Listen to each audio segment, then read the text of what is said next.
2025년 10월 3일 이정훈입니다.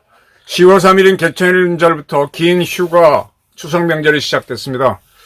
오늘 서울 시내 한복판에서는 보수 애국자들의 집회가 있었습니다. 반 이재명 대통령 집회였죠.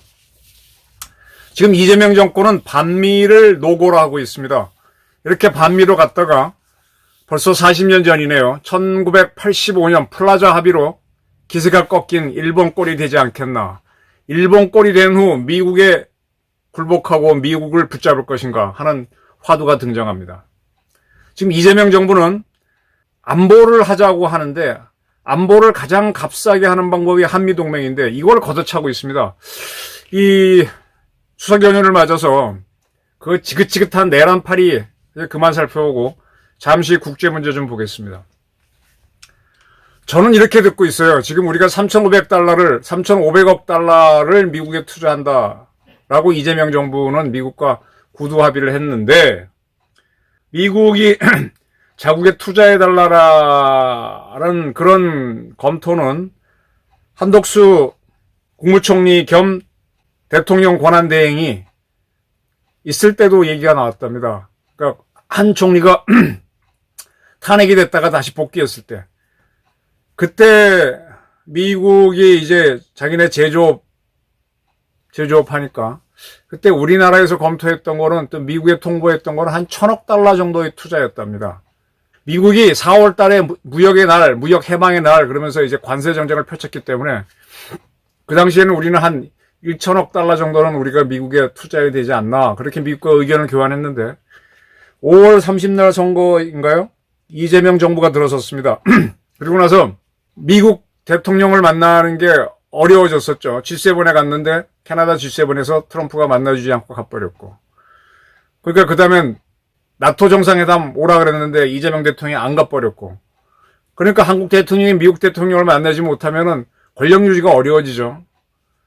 그래서 우리 측에서 3,500억 달러를 할 수 있다라고 금액을 자꾸 올렸다는 얘기가 많습니다. 이건 조금 더 확인해 봐야 되는데 제가 이제 이재명 대통령이 미국으로부터 대통령이 됐다는 책봉을 받는 대가로 3,500억 달러 투자를 이야기한 거 아니냐 이렇게 보는 거죠. 그런데 그렇게 합의를 하고 왔을 때 잘 됐다고 자기네끼리 자랑을 하고 청와대 용산 대통령실에서 뭐 잔치도 했습니다. 그런데 미국 측에서 3,500억 달러는 선납이다. 먼저 투자해라. 돈 내놔라 하면서부터 확 꼬였습니다. 근데 이재명 대통령이 트럼프를 만날 때 트럼프 대통령은 피스메이커를 하시고 저는 그 앞에서 페이스메이커를 하겠습니다 하고 아주 설설 기는 모습 보였고요. 그전에는 그를 노벨 평화상 후보로 추천해야 된다 이런 소리를 많이 했었습니다. 그렇게 했는데 그걸 잘했다고 돌아와 놓고 3,500억 달러를 내놓으려고 하니까 이게 안 되는 겁니다. 결국은 뭐냐?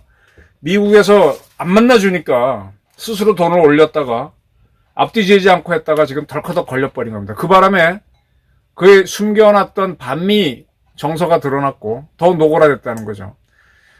지금 미국 대통령이요. 이번에 국군의 날 우리나라 행사에서 오찬을 할 때 우원식 국회의장하고 조희대 대법원장은 참석하지 않고 먼저 서울로 올라갔습니다. 계룡대에서 할 때.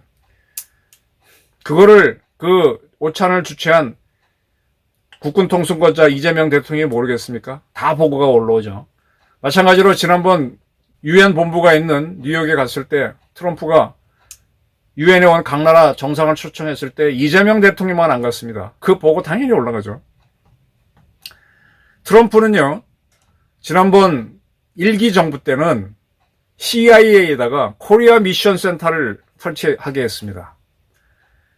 그때 문재인 정권에서 북한하고 미국이 회담을 하면서 싱가포르 회담 막 이렇게 막 주선하면서 나가니까 이거 남북을 동시에 어떻게 다뤄야 되나 어떻게 빈 엿을 먹여야 되나 그런 방안을 찾고 정보를 다루기 위해서 코리아 미션 센터라고 하는 특수부서를 만들었고요. 그렇게 해서 김정은을 크게 한번 흔들어 놓고 문재인을 흔들어 놓은 다음에는 그걸 차이나 미션 센터로 바꿨죠. 그리고 지금까지는 제가 알기로는 미국 CIA에서 차이나 미션 센터를 그대로 운영하는 걸로 압니다. 지금 미국은 어떻게든 중국을 잡을 겁니다. 전쟁을 하진 않을 것 같아요. 전쟁으로 간다면 붙겠죠. 헤그세스 국방부 장관이 미국 장군 제독 딱 불러놓고 전쟁할 수 있는 군대를 만들어라 한 거는 중국이 대들면 바로 붙겠다. 피하지 않겠다. 네가 덤빈다면.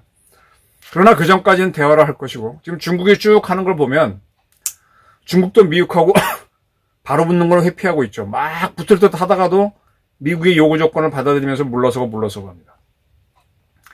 그 러시아도 뭐 우크라이나랑 전쟁은 이어가지만 확산은 못 시키고 지지부진한 전쟁이에요. 지금 러시아는 아마 국력이 상당히 소진돼 있을 겁니다. 그래서 이제 러시아는 러시아대로 다루면서 이 중국까지 다루기 위해서 애를 쓰고 있는데 이 와중에 중국과 미국 사이에서 꽃놀이 하려고 하는 한국을 어떻게 다룰 것이냐. 당연히 코리아 미션 세타를 운영했던 경험에 따라서 다루겠죠. 지금 많은 분들이 염려하는 게 1985년 플라자 합의에 의해서 일본 경제가 꺾인 사건을 많이 떠올립니다. 뉴욕에 가게 되면 뉴욕이 맞을 겁니다. 플라자 호텔이 있습니다. 그 호텔에서 지금은 G7 그냥 그때는 G5입니다. 이탈리아하고 캐나다가 빠져 있어요. 영국, 프랑스, 독일, 그리고 미국, 일본 5개 재무장관이 모여서 세계 경제 문제를 다루는 건데 참고로 그해 1분기이긴 하지만 일본의 국가 경쟁력이 국가 GDP가 미국의 인구는 반 정도 되거든요. 근데 일본의 경제력이 미국을 앞섰다라는 1분기이긴 하지만 그런 판단 보고가 있었습니다. 그래서 그 시절에 일본에서는 에즈라 보겔이 노라고 말할 수 있는 일본, 재팬에서 넘버원, 세계 1위 국가 재팬 하면서 일본이 1945년 미국의 핵폭탄을 맞고 졌지만 지금 미국은 꺼지는 나라고 일본이 넘버원이다. 그리고 일본은 미국을 포함한 어떠한 나라에 대해서도 노라고 말할 힘이 있다. 그랬습니다. 그리고 그 다음 경제력이 센 나라가 독일이었어요. 그래서 미국이 연합국인 영국하고 프랑스 불러놓고 이 두 나라의 경제력을 줄이기 위한 강제적인 회담을 하게 되죠. 이때 그 당시에 미국 1달러에 대해서 엔화가 한 250엔 정도 왔다 갔다 가변이 그 정도로 거래됐는데 그걸 툭 잘라서 125엔으로 해라. 그러면 엔화의 가치는 확 2배가 올라가죠. 그럼 내가 미국 가서 옛날에 100엔어치 갖고 가서 살 수 있었던 게 이 같은 돈이 200엔어치를 살 수 있으니까 외국 여행, 미국 여행 가면 폼나고 좋죠. 대신에 일본 기업들은 옛날에 원가 100원이던 거를 이제 200엔 들여서 만들어서 같은 값으로 팔아야 되니까 수출이 안 되죠. 이 플라자 합의 때 일본의 엔화 가치를 2배로 2분의 1로 가치를 올리는 거죠. 미국 줄이고. 이 합의 때문에 그리고 그 이듬해에 미국과 일본이 반도체 합의를 합니다. 그리고 나서 세계 최강이던 일본의 소니니 파나소닉이 하는 전자산업이 폭망했죠. 지금 일본에 전자산업 없잖아요, 거의. 그리고 한국의 삼성전자가 확 떠버렸죠. 반도체 넘버원 하던 일본의 전자산업이 죽습니다. 그리고 일본이 지금까지 정확하게 40년이죠. 40년간 잃어버린 40년, 20년, 30년, 40년 그렇게 부릅니다. 결국은 대한민국한테 1인당 GDP를 추월당했습니다. 그때 일본이 자기네를 꺾었던 미국을 앞질렀다는 자신감 때문에 건방지게 굴다가 한 방에 갔어요. 그렇게 해서 미국은 서방 국가들의 질서, 즉 미국 중심의 패권을 다시 확인한 다음에 그리고 레이건 정부 때죠. 그리고 숙적 소련을 붕괴시키는 작전에 들어가서 91년도에 소련을 해체하고 바르샤바 조약기구를 해체하고 90년대에는 동유럽 공산국가 대부분을 민주국가로 돌려놓는 엄청난 민주혁명을 성공시킵니다. 그리고 레이건 때 했던 게 Let's make America great again인데 Let's가 빠진 make America great again 하겠다는 게 트럼프잖아요. 지금 EU하고 한국, 일본 상대로 패권 질서를 자유주의 경제권에서 지금 미국이 하고 있습니다. 근데 여기에 지금 독특하게 반미 정권이 이재명 정권이에요. 가만 안 두겠죠. 그래서 제가 이제 드리고 싶은 말씀은 아까 내가 미국이 그런 뜻은 있었는데 한국한테는 한 1,000억 달러 정도 돈을 받아서 투자하게 하자라는 게 한덕수 권한대행 때 얘기가 되다가 권력이 이재명한테 넘어갔고 그 이재명의 반미 노선을 지켜보고 있으면서 3,500억으로 올라갔다. 이런 얘기가 있습니다. 이거 뭐 나중에 또 세월이 지나야 정확한 얘기가 나올 겁니다. 근데 지금 미국이 꼭 필요한 게 제가 누차례 말씀드렸지만은 캠프 데이비드에서 한미일 정상회담이 합의한 정신, 합의, 선언 3개 문서 있죠. 거기에 보게 되면 반도체 얘기가 참 많이 나와요.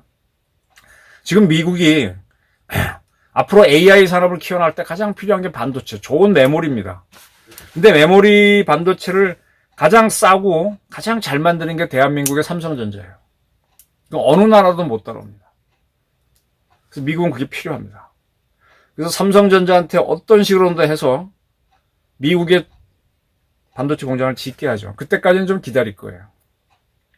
그러면 삼성의 입장에서는 삼성만으로 보게 되면 미국의 삼성이 낫겠습니까? 대한민국의 삼성이 낫겠습니까? 한국의 삼성으로 있는 것보다도 미국의 삼성이 더 기업으로 나을 수도 있죠. 또 우리 정권도 지 살라고 투자해줘 그러면 건너가다가 보면은 미국의 주력이 넘어간 삼성전자가 될 수도 있죠. 그리고 미국은 조선업이 죽었는데 한국 조선업이 세계 최고의 기술적으로. 넘어와. 그렇게 제조업을 좀 확보하고 난 다음에 지금 많은 분들이 자동차 관세율은 25%인 걸로 아는데 15%가 아직 안 됐죠, 우리는. 근데 어떻게 현대자동차가 죽는 소리 안 하냐 그러는데 현차 같은 경우는 미국 공장에서 제작한 걸 미국에 파니까 아직은 관세가 안 붙죠. 현차도 이미 많은 저쪽에 미국에 투자를 해놓고 있습니다. 그래서 우리 제조업들이 쭉 건너가고 미국이 꼭 필요한 반도체 등 그런 걸 확보하고 나면 이제 본격적으로 일본을 흔들듯이 한국을 상대로 뭔가를 할 것이다 라고 보고 있어요. 연말쯤이라고 보고 있죠.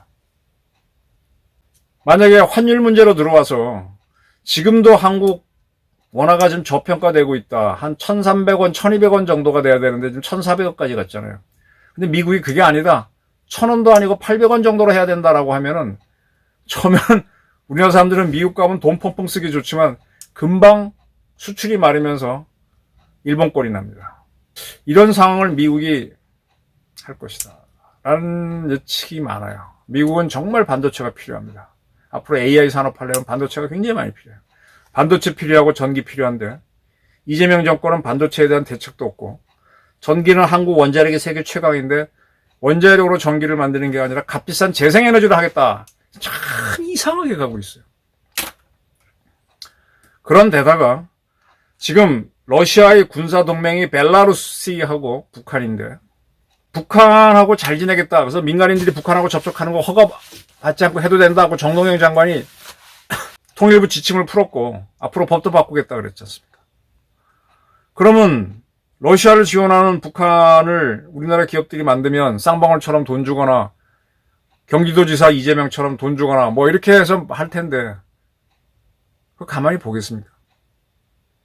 지금 이재명 정권은요, 이제 에이펙이 이달 말에 있는데 에이펙 회담 앞두고 우리 육군에서 우리나라는 7자로 들어가는 부대가 센 부대입니다.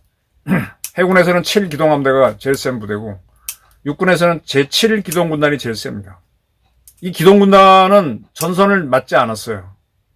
뒤에 쭉 있다가 어느 한 곳이 뚫리면 그걸로 팡 치고 하면서 평양까지 그대로 진격하는 부대인데 이 부대를 중심으로 하는 지금 하는 훈련이 호국훈련인데 이걸 스톱시켰습니다. 북한 자극하지 않고 중국 자극하지 않겠다. 그런 것 때문인 것 같아요. 말은 뭐라고 얘기합니다. 에이펙이 다가와서 줄였다는데 그 에이펙 따라왔을 때 우리 훈련해가지고 안보 위기를 없애야지. 대테러 훈련은 하면서 이건 왜 안 해? 근데 지난번에 그 을지 프리덤 파이터 훈련 날이 너무 더워서 훈련 연기하자라고 해서 미국이 그렇게 덥구나 너희 비 피해도 많이 입어서 양해해 줬는데 지금 홍수 다 끝나고 더위 지난 지금 안 하고 있거든요. 한미 훈련도 안 해. 우리 내부 훈련도 안 해. 그러면서 말로는 자주국방을 얘기하는 게 이재명이고 외국 군대가 대한민국에 주둔하는 게 이게 말이 되느냐 이런 얘기 하고 있단 말이에요. 그럼 우리 스스로 지키려면 우리가 강군이 되려면 훈련 세게 하고 필요하면 핵무장까지 해야 되는데 핵무장은 하면 안 된다는 얘기를 김민석 총리가 홍콩 언론과의 인터뷰에서 건방지게 얘기했습니다. 지가 대통령이요? 그러니까 자주국방을 하겠다는 것도 아니고 이 북한하고 내통하겠다는 걸로 보이잖아요. 중국한테 알랑방울 끼고. 그러니까 이게 CIA에서 차이나 미션 센터를 운영하면서 분명히 한국이 어떻게 할까지 같이 볼 겁니다. 그러면 이런 정권이 있는 거를 나가라라고 하면 내정 간섭이니까 그건 못하겠죠. 그렇지. 자기네 필요한 게 있으면 삼성전자 뭐 이런 것들이 미국에 투자하도록 하고 난 다음에 안보로 흔들어대면, 환율로 흔들어대면, 그때쯤 우리 국민들이 스스로 봉기해서 이재명 하야를 요구해서 하야시키면은 또 이제 새로운 대통령 정부가 나오니까 미국과 협상할 여지가 있지만 이재명이 5년 다 채우고 가면 하루아침에 경제가 추락한 건 아니니까 서서히 이제 개구리를 물에 넣고 좀 약한 물로 끓이다가 펄펄 끓이면 삶아 죽잖아요. 그렇게 가는 거죠. 일본처럼 40년 불황으로 가는 거죠. 아마 지금 많이 불안해갖고 사람들이 지금 주식시장이 3,500까지 가니까 이러고 나서 이제 한 일주일 동안 시장이 닫혔다가 다음 주 금요일날 열었다가 또 주말 맞고 거의 열흘 후에 열리면 이제 어떤 세상이 열릴지 모릅니다. 지금 이제 주식이 오르는 건 삼성전자 주가가 오르니까 전체 주식이 오르는 거란 말이에요. 근데 삼전에 외국 돈이 들어오는데 이게 중국 돈이다 그러는데 미국이 아직 삼성이 필요하니까 그리고 기술이 좋으니까 투자를 하는 거죠. 미국 쪽에서. 그렇게 보고 있죠. 근데 그것이 이제 삼전이 미국에 공장을 뭐 많이 짓고 이렇게 해서 그런 걸 기대하니까 그러는데 그게 이제 쭉 넘어가게 되면은 주식시장과 별도로 미국이 한국을 거치게 다루기 시작하고 환율을 한다든지 그러면 지금도 불안해서 많은 분들이 국내 주식이 좋음에도 불구하고 미국 주식을 많이 사고 있는데 내가 $10,000서치 샀던 게 어느 날 갑자기 $5,000가 된다 그러면 환장할 거 아닙니까? 아니 미국 주식은 올라가고 있는데 환율 때문에 날아간다 그러면 환장할 거 아니에요. 그거 원인이 뭐냐? 이재명 정권의 반미 때문이다. 그러면 이제 다 들고 일어나서 이제 오늘 광화문 시위처럼 그렇게 해서 이재명을 하야시킬지 아니면 그냥 그대로 갈지 그건 우리가 알아서 할 문제고 이제 그런 상황이 펼쳐지지 않겠나라고 봅니다. 또 안보에서도 여러 가지 위기가 올 거고 그래서 저기 저 호남이나 저 산골짜기 영남 강원도 사는 이런 노인네들도 아니 미국하고 척지고 살면 안 되지. 지금 여론조사하게 되면 미국한테 $3,500 투자하는 건 반대다 하는 여론이 많지만 전장 미국에 맞서자라 라고 이재명 정권이 선언하면 국민은 등을 돌릴 거란 말이에요. 그리고 이재명 정권이 국내 기업을 지키려면 노란봉투법, 중대재해법 하지 말았어야 되는데 이거 다 하고 있어. 너무 모순이 많아요. 그래서 지금 대한민국이 일본을 잡았다고 건방을 떠는데 좌파들이 들어서서 1985년 일본이 코피 터지게 일본이 그때부터 이상 1991년쯤에 이제부터 경제가 불황을 확 들어가 버리죠. 반도체 날리고 그러면서 우리 삼성전자가 확 뜨고 그리고 이제 대한민국이 드디어 무역 흑자국가가 되면서 지금까지 40년 동안 쫙 잘 살아왔잖아요. 일본 꼴로 할 수도 있다. 지금 유럽도 가보면 제조업이 없어가지고 영독불 우리보다 못 살아요. 가서 보면 이탈리아 그런 꼴이 되는 겁니다. 그러니까 이게 그 위험을 보면서 반미를 해. 그러면서 자주국방 한다는데 자주국방은 아니야. 보면 자주국방 반대로 가. 군인들 복무기간 저 핀란드라든지 이런 데는 느리고 있거든요. 여자도 의무 복무시키고 막 그럽니다. 유럽 국가들은 지금 러시아 위협 때문에. 근데 우리는 오히려 복무기간 줄인 거 늘리지도 않고 훈련 줄이면서 뭘 자주국방 한다는 거지? 참 희한해. 나 이제 이해가 안 돼. 우리나라 제조업 키우겠다라고 하는데 노란봉투법, 중대재해법은 뭔지? 그리고 우리도 앞으로 산업하려면 전기가 쌓여야 되는데 원전은 못하겠다. 이재명 정권. 이게 뭐지? 졸가리가 없습니다. 안 맞아요. 올 연말쯤 가서 진짜 우리가 코피 터지게 미국한테 얻어맞을지 안 맞을지 뭐 또 여러 가지 변수가 있겠죠. 근데 지금 뭐 정세현 같은 사람 또 정동영 통일부 장관이 뭐 대한민국 안보 정책을 마구 휘젓잖아요. 아마 유성락 안보실장이 상당히 미국을 아는 입장에서 고립돼 있을 겁니다. 옛날에는 국정원도 미국을 잘 아니까 뭐 할 텐데 그 이종석이라는 사람이 있고 우리 군도 미군을 잘 알아서 한미 관계를 알 텐데 거기 안규배라는 사람이 가 있으니 누구랑 상의하겠습니까?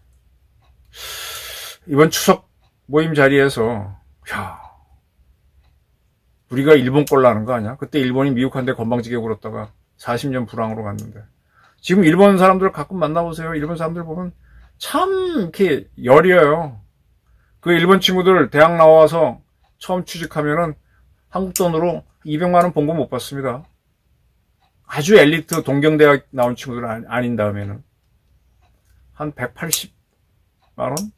그게 겨우 밥만 먹고 살아요. 집 사기 어려워요. 일본 애들 집 못 사요.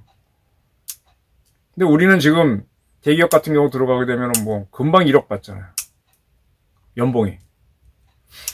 한번 추석에서 가족들이 모였을 때 한번 나라 문제를 서로 논의해 주시기 바랍니다. 감사합니다.